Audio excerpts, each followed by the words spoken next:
goes live in 2 minutes.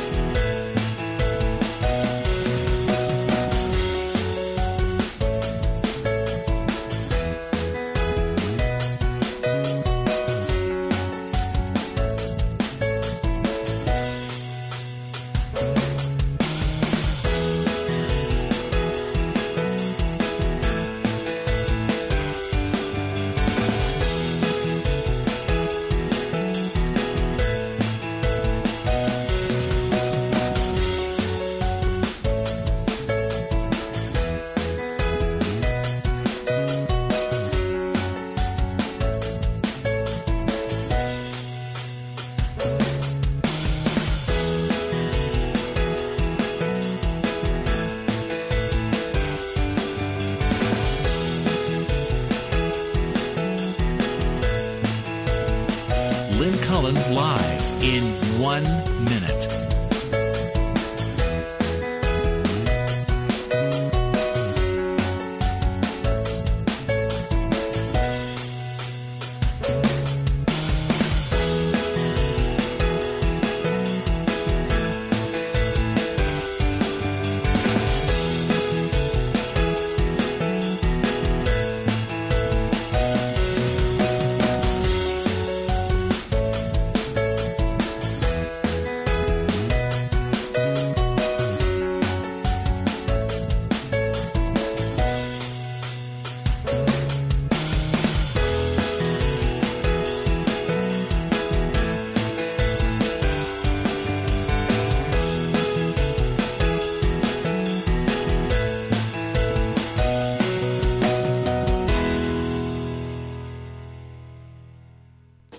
Welcome to Lynn Cullen Live at pghcitypaper.com. Email your questions and comments to Lynn at pghcitypaper.com.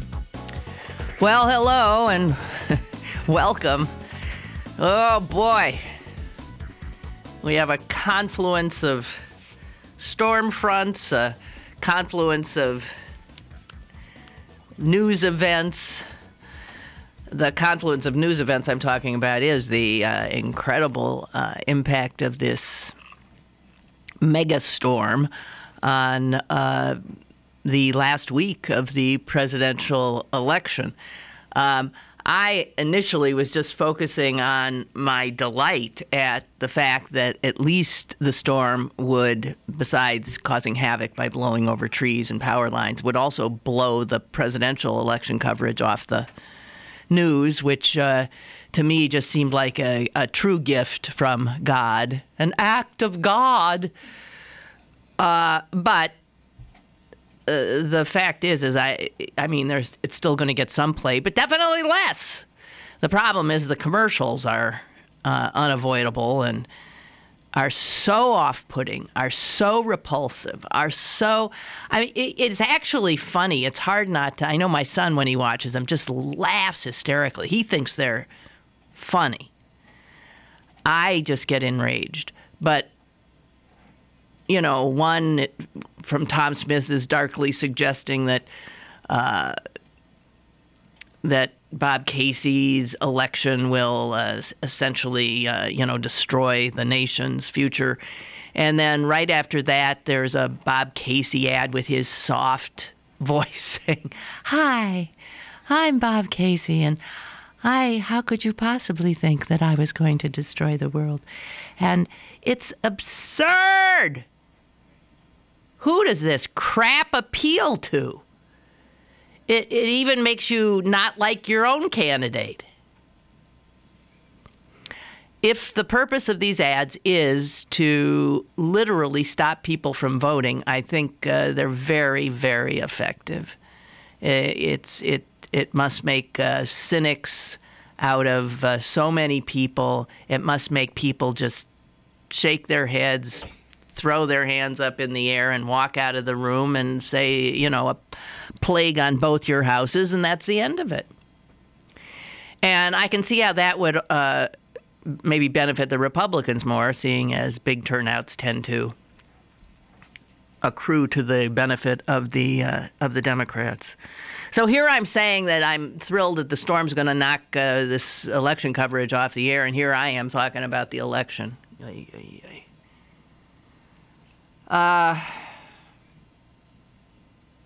Talked to a friend last night who had the bad luck to decide to go visit her sister in New Jersey on Friday, intending to be back home today, and not happening. And from her vantage point, it's pretty amazing, what the people, they know the drill when they live on the coast. And, they've all got generators. Did you see that the Home Depots here and other places like that have shipped all their generators to their stores in the east? So if you're one of those nervous Nellies and panicking, thinking you're going to lose your electricity and you need a generator, forget about it. You can't get one around here. They've gone to where the demand is much greater, and understandably so. The storm's impact on the election is, of course, an unknown. My guess, my gut reaction is it would accrue to the president's benefit because it allows him a lot of airtime that Mitt Romney's not going to be getting because he is the president, and allows him to be seen as a strong leader doing what presidents do, safeguarding the citizens of the country and that kind of thing, while Mitt Romney is, wandering around Ohio asking people to vote for him. However, when people are miserable, and if a week from now, essentially when the election is to occur, there are millions of people on the eastern seaboard who are still without electricity and are looking at their ruined and or damaged property and are feeling like, I can't take any more, there is a tendency to blame the government. And the government now stands in front of them in the guise of Barack Obama. So the psychology of how this plays out is, I guess, is dependent on the individual and their circumstances and whether or not they go so far as to blame a president for an act of God. Of course, a president should not be blamed for an act of God. A president can be blamed for his or her response to an act of God, as George W. Bush found out in the aftermath of, prior to and in the aftermath of Katrina. So it's an unknown now how that's going to play out, how this hurricane could swing the election one way or the other. In an election purportedly as close as this one, who knows? All these little minor factors. I guess this constitutes the October surprise that media are so always eager to define, whether they have to sort of make one up out of whole cloth or not. But this certainly was not in the in either campaign's plans.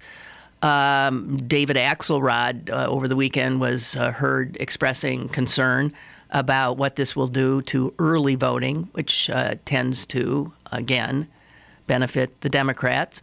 Concerned, too, about getting people out to the polls, concerned about just the logistics of campaigns on the East Coast. I guess the biggest impact in terms of a state that's really up in the air is on Virginia. I don't know. Look, I'm not saying anything you guys, if you're junkies, haven't heard from probably all the yackers over the weekend. I avoided them myself, but there you are. Now, just a quick thing on polls.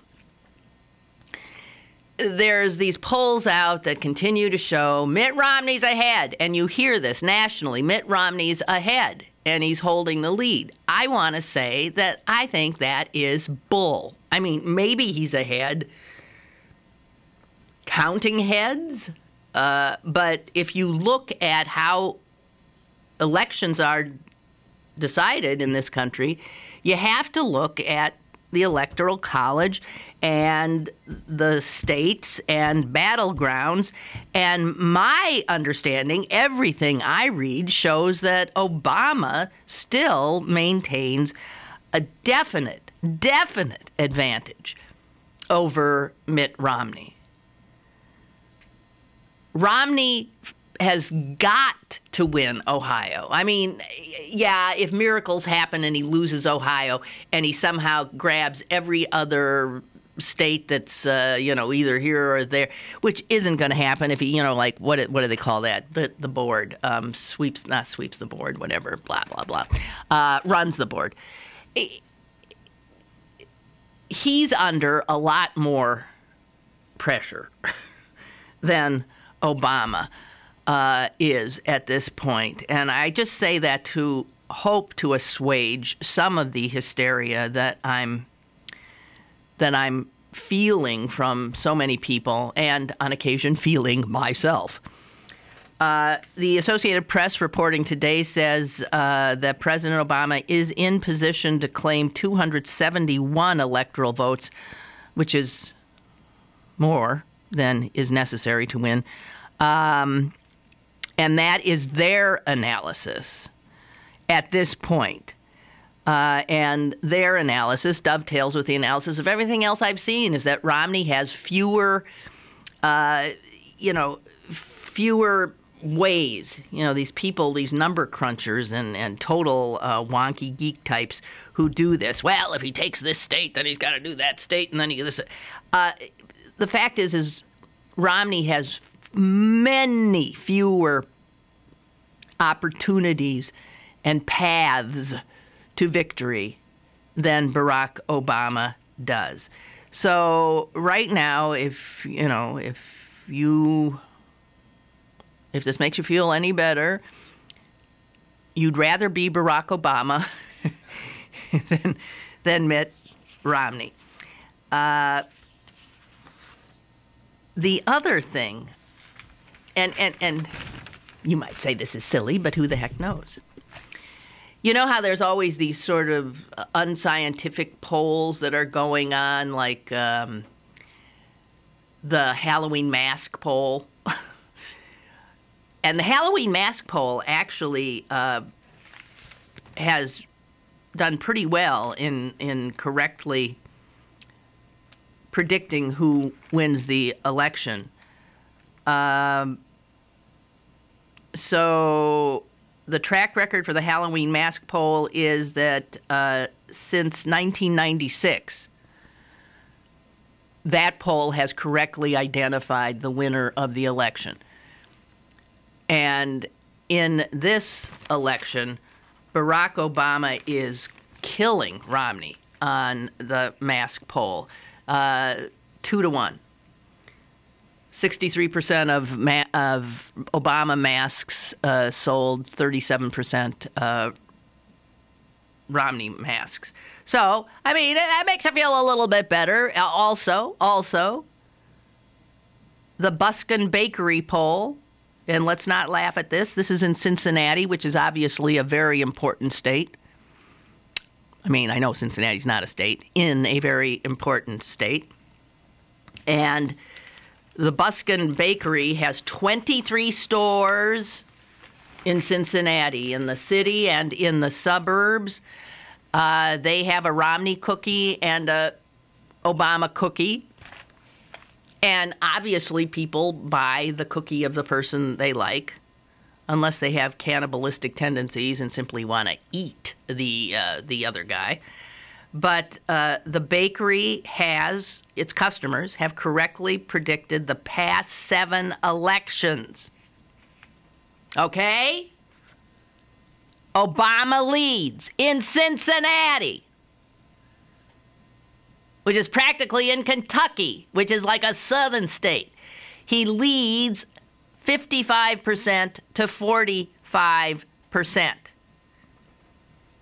And the bakery people do acknowledge that the downtown Cincinnati stores are predominantly selling Obama cookies. There is one suburban store manager in the affluent northern suburbs of Cincinnati who says he couldn't give away an Obama cookie to save his life.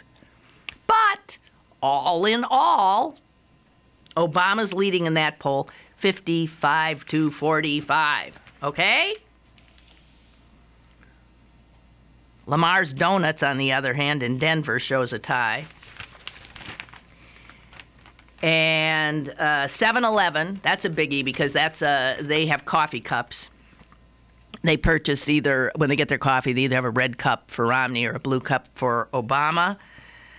And they scan these at the register, and they're immediately counted. So they actually do keep a tally. 7-Eleven calls it unabashedly unscientific. Its track record is since 2007, 7-Eleven predicted the winner in the presidential election and the popular vote within a single percentage point. And, excuse me,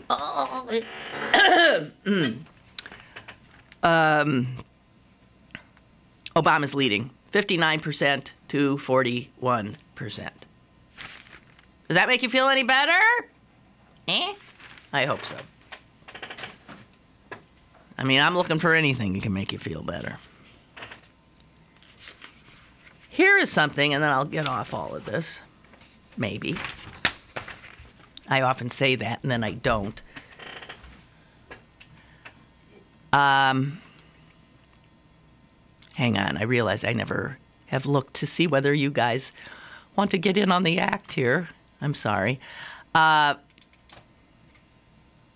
This is something that was dug up by the Huffington Post, and I think it could have an impact, this little factoid,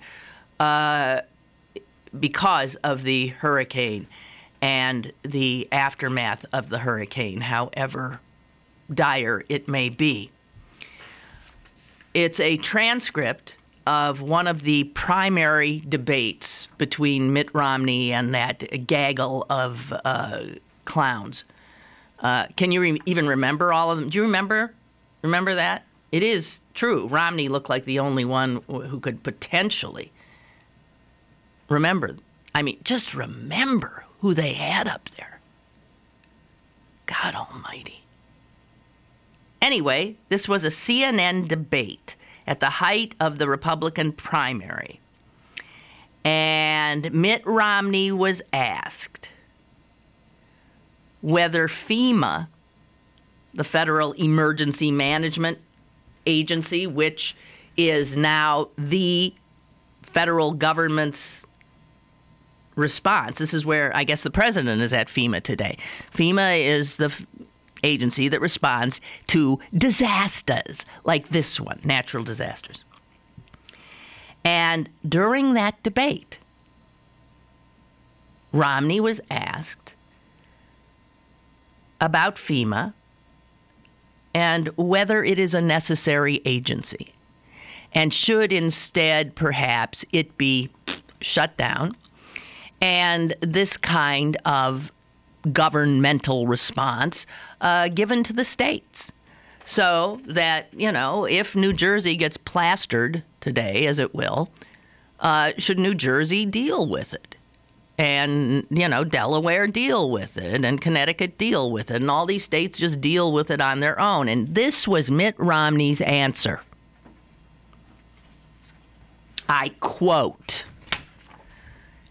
"Absolutely. Every time you have an occasion to take something from the federal government and send it back to the states, that's the right direction. And if you can go even further, and send it back to the private sector. That's even better.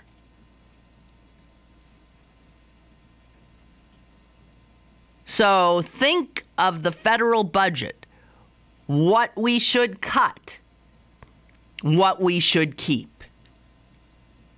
And John King, the moderator, followed up and said, you mean we should cut disaster relief? Oh, Mitt Romney's response: we cannot afford to do those things without jeopardizing the future for our kids.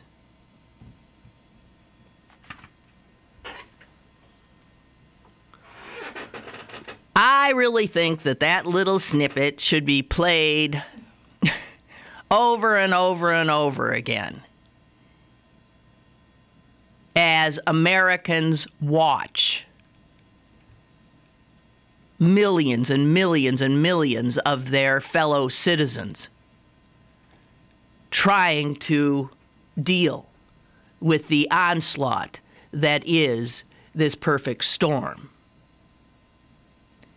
Mitt Romney does not think that the government he wants to head should be responsible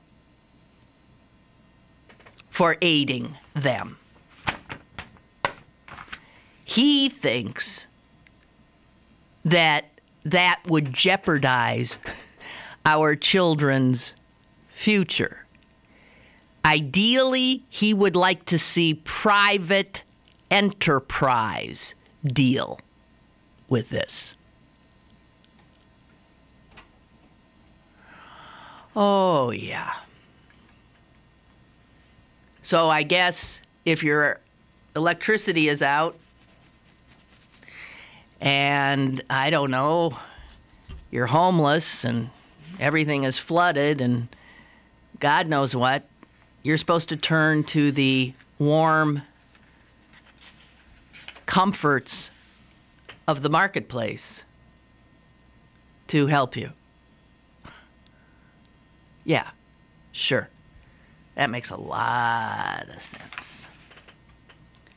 So, I really think this storm might be an opportunity to, again, point out the differences between the core beliefs of these two men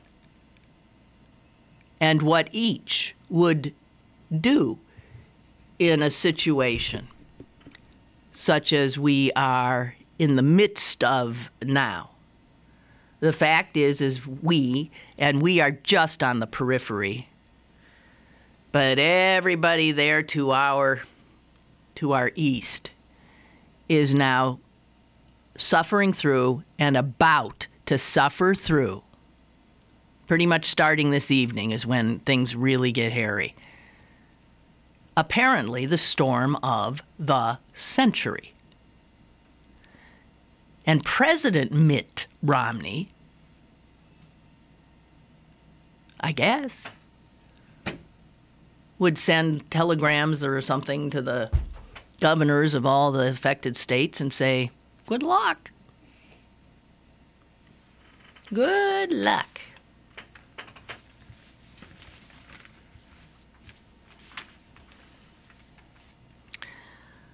I just want to give you a heads up. We have a guest coming in.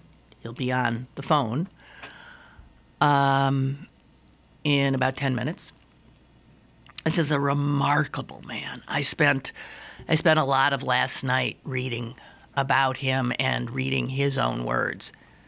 And it's one of those people that you're humbled by their strength, by their human capacity to deal with adversity, to pick up and move on, to keep getting up after being knocked down. this is a man who will be speaking in Pittsburgh in a few days' time. He is inspirational. He's an author, he's a broadcaster, a astonishing person. Just astonishing person. His story makes you weep for so many people who, unlike him, were not able to overcome the cruelty that beset them as a child. And the cruelty I'm talking about is the cruelty of our educational system and the idiotic assumptions made about a child's abilities.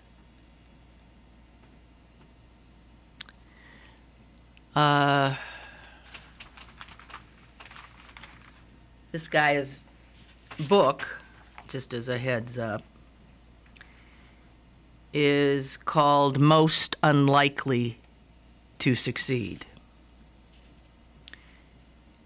He has been compared to Mark Twain, Charles Kuralt, Garrison Keillor, in his ability to tell a story. And his own story is the most amazing. Unfolded right here in Pennsylvania in Juniata. And it's a story that it makes you weep for the child that was this man. But what a man. The capacity of some people to overcome such trial is so inspiring. So please stay tuned for that. A quickie, just one more thing. This is from the Wall Street Journal today. And then I'm going to take a break and we'll see if we can get our guest in. One more thing on the political front. Front page Wall Street Journal, but fun. It talks about the impact on dating sites and matchmaking services of our current awful political climate, where a person's political affiliation determines whether or not you're even going to make an effort to know them, let alone imagine loving them. And the people who work in this field of matchmaking say they've never seen the like. That increasingly people say, men and women, I don't care if he or she fits to a T everything I'm looking for. Everything I'm looking for. If they're the opposite party, forget it. That's a deal breaker. Total deal breaker. It's more of a deal breaker than race. It's more of a deal breaker than religion. It is what one of the people in this field says. It really is like the Civil War.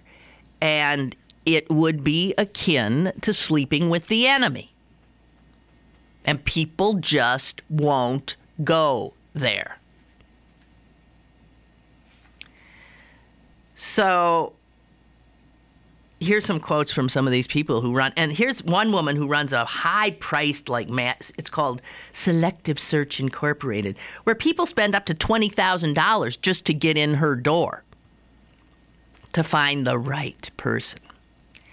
She says, people now say, I don't even want to meet anybody who's from the other party, even if it's someone perfect in every way. And then they profile a man and a woman who are both part of this service. They're both unbelievably, on paper, fascinating people. The woman is an entrepreneur who has, had an executive search firm. She's 47. She's a babe. She's divorced, mother of 3, world traveler, art lover, wine collector, dedicated philanthropist, and a serious ballroom dancer drawn to professional men, CEOs, doctors, lawyers. And she also loves to play intellectual ping pong. And then there's one more thing. Quote, I will only date a Republican or a Democrat who has come to his senses. I believe in the free market that made America great. I don't believe in Obamacare and government handouts. I want someone who's a giver and not a taker. Okay? Then, here's a guy, and both these ones are from Tennessee. So she said normally these 2 people would be people I'd set up. But the guy, Winston-Salem, North Carolina, no, Tennessee, both from the South. Charles Rawlings. He's a neurologist, an attorney, a deep-sea diver, and a published photographer. He, too, is divorced with 3 children to whom he's devoted, blah, blah, blah, goes on and on and on and on. He says, the town I live in is so conservative politically in its view of life. There are plenty of eligible women with one problem. They could be Miss America or a member of Mensa. But as soon as they say, I'm a Republican, in 5 minutes we won't be talking. So I understand that, don't you? And here I'll let this woman who attended the Republican National Convention have a final say. I know at the end of the day this person's a Democrat and I'm a Republican, and we're just different. I don't want controversy. I want peace. Okay. Akin to the Civil War and sleeping with the enemy. Okay, we'll take a break. When we come back, I hope to have my guest. I'm so eager to talk to this guy, Nelson Lauver, coming up after this. More is on the way with Lynn Cullen Live. In a world where the GOP presidential campaign was mind-numbingly long, on next election day, you can say no to hope and change and choose a better way. And the president revealed his true intentions. If I tax each rich man, oh Solyndra, I could lend you all the cash. Isn't it nice to know that you can laugh at all of them? Come see the Capitol Steps. November 4th at the Byham Theater. Tickets on sale at trustarts.org and 412-456-6666. Pittsburgh City Paper's annual election guide is available now. Pick up one today for the most comprehensive coverage of national, state, and local elections. Plus Halloween guide, Kevin Hart, and Stomp. Pittsburgh City Paper available at over 1,700 locations throughout Western Pennsylvania and on the web at pghcitypaper.com and on your smartphone at citypapermobile.com. COPD, chronic obstructive pulmonary disease, is a lung disease that robs people of their ability to breathe. As many as 24 million Americans suffer from COPD, also known as chronic bronchitis or emphysema, and half of them don't know they have the disease. If you or someone you love is over 35 and has smoked more than 100 cigarettes in their lifetime, visit driveforcopd.org and take the screener, then take that to your doctor. I'm Jeff Stoltz, and I drive for COPD.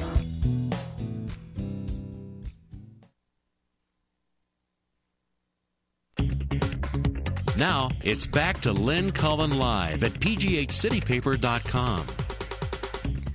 Okay, here we are back with you, and thrilled actually to have a guest on who I'll tell you in the next half hour at some point how you can have the opportunity to hear him speak here in Pittsburgh on Thursday, because as I had said earlier, he will, in fact, be in town. My guest is Nelson Lauver. He is a humorist. He's a radio producer. He's a writer. He's an author, a memoirist, a broadcaster. He is the brainchild behind the nationally distributed American Storyteller radio journal, if you're lucky enough to have heard it. And he has a book out, and this is the memoir, Most Unlikely to Succeed. and I'm looking for the little subtitle of it because it says something about a throwaway kid. His story, amazing. Let's just get him in here because I'm starting to babble. Nelson, hi. How you doing? Hey, Lynn. How are you? I'm babbling. Good for you. Okay, what the heck? So are you? Do you still live in Pennsylvania? I do. I do. I've moved from the central part of Pennsylvania, and I'm over in the eastern part of Pennsylvania now. Well, that's a bad move considering the meteorology going on right now. Considering it, yes, you are correct. We are starting to see the very beginnings of the hurricane. Wow. Well, good luck. Thank you. Truly, good luck. Your story, which I have not read the memoir. I have to, but I have not read the memoir. It's so inspiring and yet angering, and it made me, what happened to you makes me cry, makes me want to scream, makes me, and then puts me in awe of your ability to overcome it. How about if we just back up and head over to Juniata in the 1960s? Juniata County. Early. I was born in 1963, so late in the 1960s I started school. You were a happy little kid going off to kindergarten. Boy, was I ever, yeah. And you did well in kindergarten. Did well in kindergarten, did really well in first grade. Things started to fall apart in the second grade as we started to deal with two-syllable words, three-syllable words, putting them together in a line, a sentence, trying to figure out punctuation and get to the next line. What happened what happened in your head when you were confronted with those, 2- and 3-syllable words and punctuation? Well, I knew, going into the second grade, I knew that this seemed much more difficult than the first grade with Mrs. Parsons. And, as we were working on reading and sight words and things of that nature, I was struggling, but I didn't realize how serious the struggle was until my teacher one day, as she asked many children to do, asked me to read out loud. It was my turn. And I stuttered and I stammered and I tried to get through a sentence. I tried to sound out the words. I was just having a terrible time. And, some of the kids snickered, and then some more kids snickered, and before you knew it, everybody in the class was laughing, and I just made up my mind there and then I was never going to attempt to read out loud in front of anybody again. And the teacher didn't, intervene to prevent this humiliation? She did. She quickly called on another student, and she was sure never to call on me and ask that of me again. She realized, how humiliating that was for me, and I think it was as much to her chagrin as it was to mine. She must have been mortified. So, you're in second grade. You're a little kid.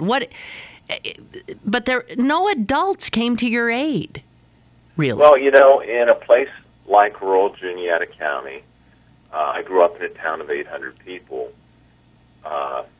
In that place, in that time, if anyone had heard of dyslexia, there didn't seem to be anybody who knew what to do about it or how to identify it. And, in the minds of most people during that time, and unfortunately still today, they believe that our schools are made up of a subset of 3 students: smart kids, average kids, and then what they considered dumb kids, kids like me with a learning disability. They just,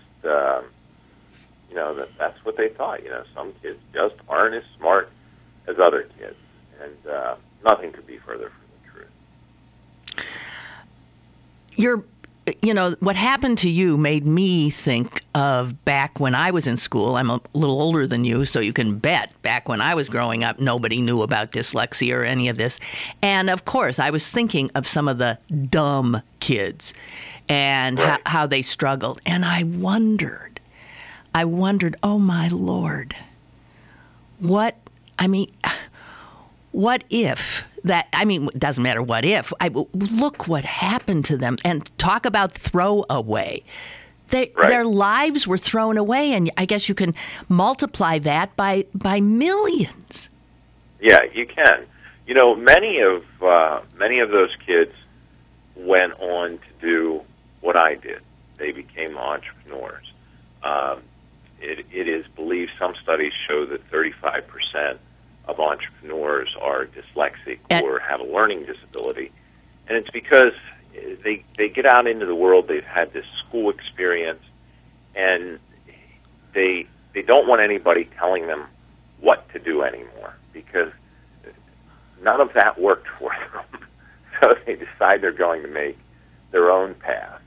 So some make it, and it actually becomes a blessing to them.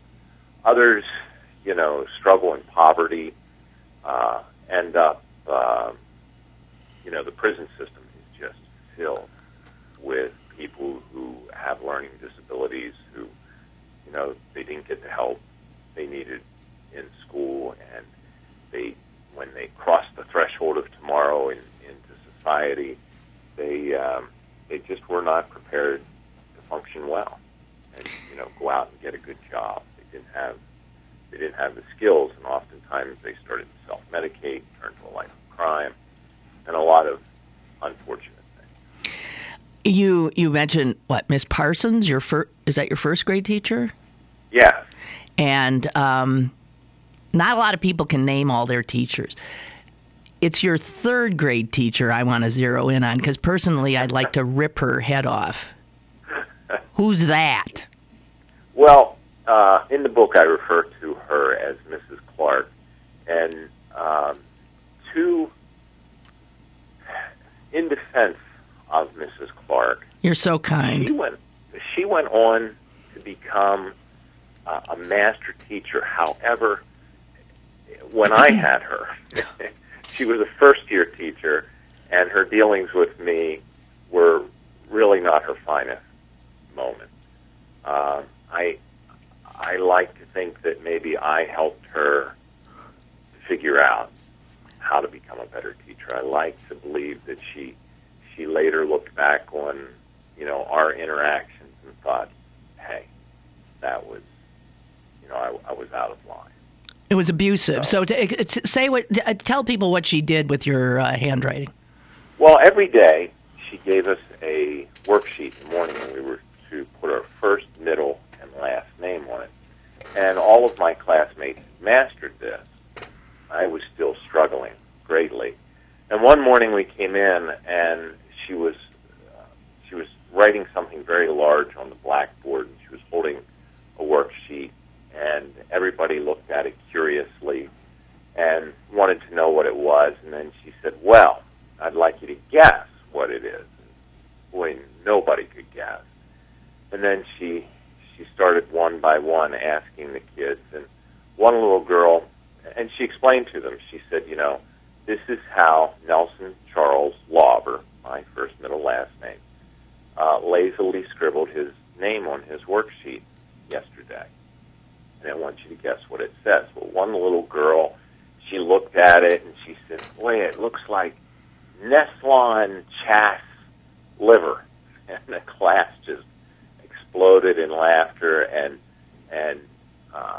Mrs. Clark said, well, then that will be Nelson's name for the rest of the day. That's what I want you to refer to him as when you see him on the playground or in the hall or you're talking to him. Until tomorrow when we come in, and I'm sure his name will be something different, and we'll write it on the board. And, of course, what she was trying to do was shame me into having better penmanship. But, again, she was a very naive, very green, 23, 24-year-old first-year teacher who was very misguided and very misdirected, and I don't think realized at the moment how hurtful that was. And like I said, I want to believe the best in people, and I know that Mrs. Clark did go on to, she had a very long career as a teacher, and she did well. But again, this was not her finer moment. Did you ever talk to her as an adult? No, I haven't. She moved away from our area where I grew up about 20 years ago, and I've tried to keep track of my teachers somewhat. But while she was still there, she had taught for quite a long time in Juniata County, and like I said, I want to believe that she became better. You're a good man. So in your little 7-8-year-old head, you had to protect yourself somehow, and your idea was you did not want to be the dumb kid. Well, I didn't. It was humiliating. I said to myself after this went on for several weeks, my name on the blackboard and having a different name every day, I said to myself, that's it. Nelson, you have a choice. And as I remember back, and I have a great memory, I remember saying to myself, you can either be the dumb kid, you can look like the dumb kid, or you can be the bad kid. And for me, this was a very, very easy choice at that time. I would do anything to keep from being the quote-unquote dumb kid. And being the bad kid, it was, in my mind, the best decision. And kids still make that decision today. I spoke with a teacher who read the book, and she had been a teacher for 30 years, and she said, the light went off for her when she read that. She was able to look back over her career of 30 years and see those kids turning into bad kids when, schoolwork was so difficult for them. And she continued to teach for another 3 or 4 years, I guess it was. And she just retired, but we talk about that every time we get together. So, in your head, it was a black or white thing. You can be dumb or you can be bad. Why would being the bad kid protect you? Well, the bad kid was always sort of a cool kid. He rebelled against authority, and the other kids kind of liked that, and looked up to me for that reason, and that was a whole lot better in my mind than being the dumb kid. I was just mortified of being the dumb kid. Well, you were subjected, though, to brutality because you were the bad kid. I was, and people read about it, and it's very upsetting for them. I should tell you that I'm fine. It was terrible. It was horrendous brutality. It started out as corporal punishment, and when corporal punishment didn't work, because I would endure any punishment to keep from looking like the dumb kid. When corporal punishment didn't work, as I got older and got into junior high school, the punishments were ratcheted up, and they crossed the line from corporal punishment to abuse and assault. I spent a great deal of time isolated from other students in solitary confinement, and what started out as paddling turned into beatings. And this was, again, in a very, very different time and place, in a very rural place where, many people believe spare the rod, spoil the child. If a child is high-spirited, we've got to break their spirit. And it wasn't only there. It was No. in many schools of the time and place where, in many homes where people believed, we've got to break this kid's spirit.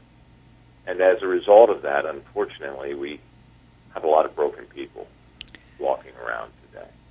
Some people worked through it, many didn't. Why do you think you didn't break?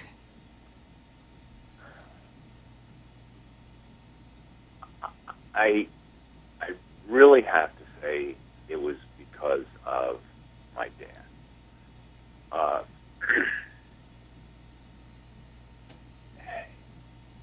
It's a little hard to explain. I tried as much as I could to keep my parents from realizing just how much trouble I was in at school. Of course, they would get reports that, I didn't participate at school and things of that nature. And my father was often very, very disappointed in me. But he was an extremely positive person. And if I inherited anything from him, it would be that positive attitude. And that allowed you to somehow keep soldiering on. But your parents knew you. They knew, they had to know that you were a bright, wondrous little kid. So what did they make of you turning into this bad kid? In the 6th grade, one of my teachers was just, she had just had it with me. And she, at a parent-teacher meeting, she really lambasted me in front of my parents, and my dad said, we've got to get to the bottom of what's going on with this kid once and for all. I mean, my parents were stumped, other than to believe, that subset of 3 kids, smart kids, average kids, dumb kids, and maybe Nelson's just a dumb kid. So my dad talked to his best friend, the town doctor, and the town doctor arranged for me to spend a day with my parents at the world-renowned Geisinger Medical Center. And we went out there, and they had set up a day of testing all day long, all kinds of medical tests. And then after all the medical tests, were over, I had to see a psychologist who asked me all kinds of questions, went over my report cards from school and things of that nature, and then met with my parents and told them that they simply had a child that, based on what he read on the report cards, was probably a low IQ child and had very little motivation. And I believe my parents sort of accepted that because, that's what the doctor... The world-renowned Geisinger or whatever told them. Right. Well, sure. And, it's funny. I went there that day, and I thought, boy, I'm going to be found out now. But during that entire day of testing and all the batteries of tests that I went through, nobody at any point in time asked me to try to read or write anything. My problem was simply that I was dyslexic and I could not read and write. How the heck did you keep getting promoted from grade to grade? You graduated from high school. How? Right. Well, I figured out pretty early on, actually, after I went through the 2nd grade, because I was sure with the difficulty in the 2nd grade that I'd never, I wouldn't get to the 3rd grade, but the next year I was in the 3rd grade. And the year after that, I was in the 4th grade. Yeah. And the year after that, the 5th. And my brother was having some difficulty, too, and he was actually held back. But I remember the discussion, and the discussion was, we don't hold children back unless the parents insist on it, unless the parents think it's a good idea. So they decided to hold my brother back, and my my parents, immediately after holding him back a year and sending him to a different school in the district, felt that it was a mistake, that it hadn't helped him. He wasn't learning any better. And so they weren't about to ask to have me held back. And in a place like rural Juniata County, at the time, they wanted to move these kids through. Holding a kid back costs a lot of money. It's another year that we have to spend money, educating that kid. And they simply did not want to spend the money. It was as simple as that. It was a numbers thing. It was a dollars and cents thing. So you graduate from high school, you become a small kind of time entrepreneur because that's a way of power where you don't have to answer to anybody. Well, not only that, it was out of necessity too, because I couldn't fill out a job application. Right. Okay. I couldn't put a resume together. So being an entrepreneur was all I had, and I did a lot of different things. Now my family did build a skating rink in our hometown, and I worked there as a janitor. Started out as a janitor and the disc jockey, and later when the business was having quite a bit of difficulty and the rest of the family kind of took off, I became the manager and leased the property from my dad. Hired a secretary who could handle anything to do with reading and writing, and started a number of other little businesses also.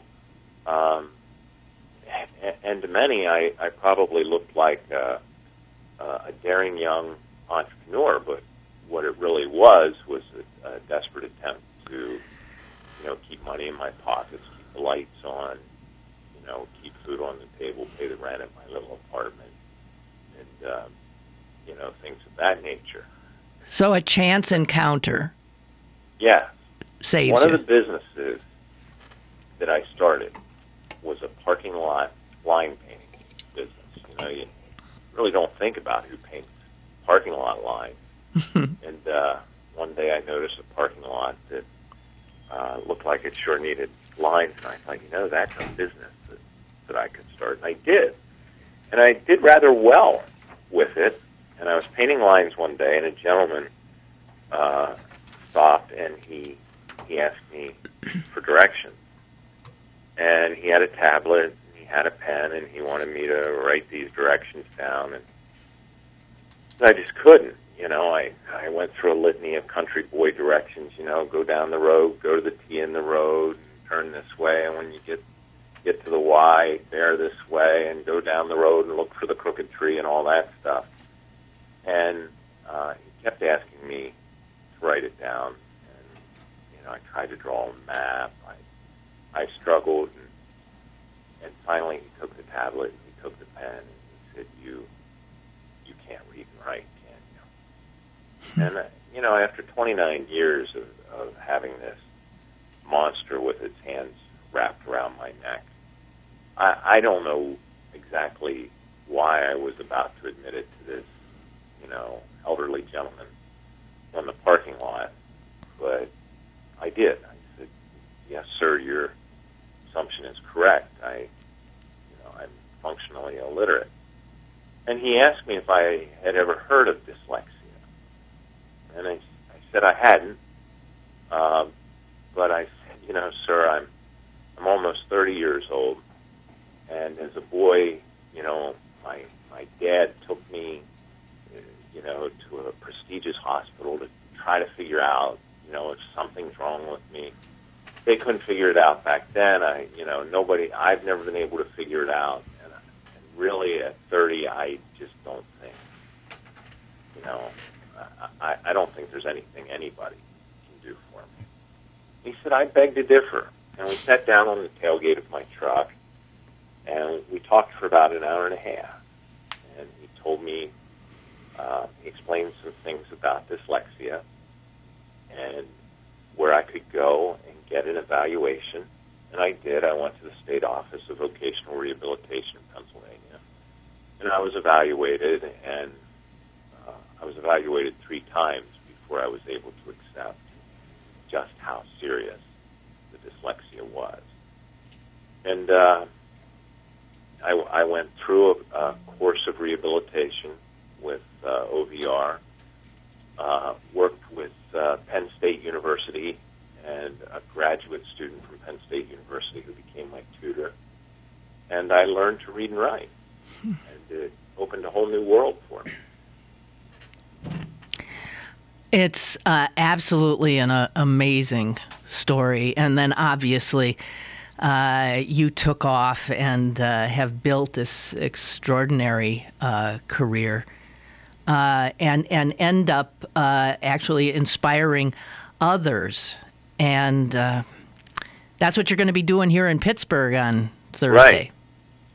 So you'll be the keynote speaker at the Literacy Council's luncheon, and I want people. Yeah, I want people to know that if the luncheon costs something like $85, but if you just want to go in for the real dessert, which is Nelson, you can buy a ticket for $25 at the door just to attend his speech, and I think that would be something that an awful lot of people would want to do.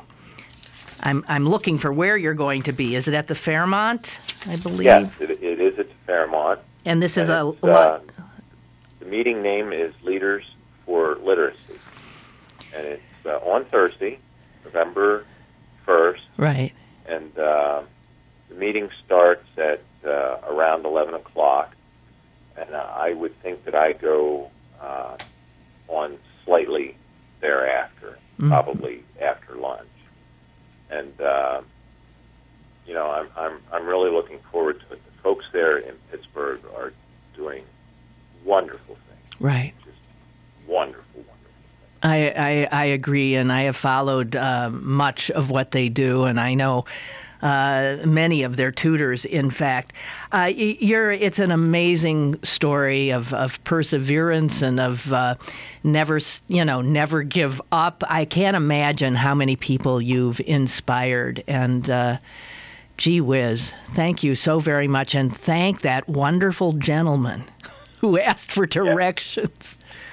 Yes, I didn't know. He had given me a card, and I didn't know what I had done with the card. And I, if I'm sure he told me his name that day, but he just overwhelmed me with so much information. And later on, when my wife and I were moving into our house, many years later, I came across the card. I remembered it. It was tan, and I remembered it having 3 oddly placed green lines on the one side of the card. And I remember looking at the card and thinking, that's odd. And here, his name was Professor George M. Guthrie. He was a PhD of psychology from Penn State University. God bless him. I quickly Googled him to learn that he had passed away 3 years earlier. It's too bad. Never really got the chance to thank him. Wow. What a wonderful, wonderful story. And again, your book is out, Most Unlikely to Succeed, and available, I'm sure, everywhere. Yes, you can get it in your bookstore. You can go online to Amazon.com and order it. Just go in and Google it, and you'll find it. Okay. Perhaps this book can serve the same purpose for someone you might know that professor asking for directions that day did for you, Nelson Lauver. Thank you so much. What an extraordinary story, and my best to you. And now I guess batten down the hatches. Boy, that's for sure. We're going to do that. Okay, Nelson. Thanks so much. All right, Lynn. Okay. Thank you. It's so good talking with you. Wonderful to talk to you. Bye-bye. Good day. Bye. Bye-bye. Well, God, there was so much else I wanted to talk to him about. What an amazing man. We have to take a break. and then pretty much say goodbye to you, okay? Stick around for more with Lynn Cullen Live after this. Winter has arrived and it's cold outside, so get to Little's for all your UGG needs. Little's has Uggs for men, women, and children to stay warm with shearling-lined boots, shoes, and slippers. And don't forget to get your hats, gloves, scarves, and more. All available at Little's Shoes. Bring the entire family to view one of the largest in-store UGG shops in the U.S. Little's Shoes, Pittsburgh's largest family shoe store, 5850 Forbes Avenue in Squirrel Hill. Go to bergbargains.com for great deals from the 2012 Best of Pittsburgh winners. This week, get discounts on the Carnegie Art Museum, the Science Center, Nikki's Thai Kitchen, Dozen, and Piccolo Forno. bergbargains.com, Pittsburgh's e-commerce mall. bergbargains.com. You're listening to Lynn Cullen Live at pghcitypaper.com. Once again, here's Lynn Cullen. Yeah, just back to essentially say goodbye to you. I hope you found that inspiring. I just can't imagine how many people who were destroyed by our ignorance and stupidity. Just think about it through the centuries, well into our lives. And think back into your grade schools at the bad kids and wonder which ones of them might have been geniuses.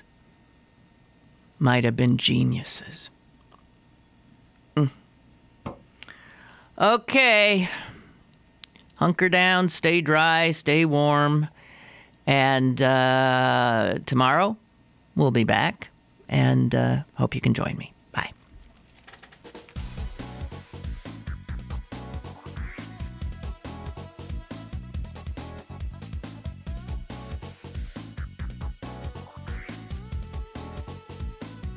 Lynn Cullen Live, Monday through Friday from 10 a.m. to 11 a.m. and archived at pghcitypaper.com. The opinions expressed on Lynn Cullen Live are those of the host and do not necessarily reflect the viewpoints of Pittsburgh City Paper, Steel City Media, and its advertisers.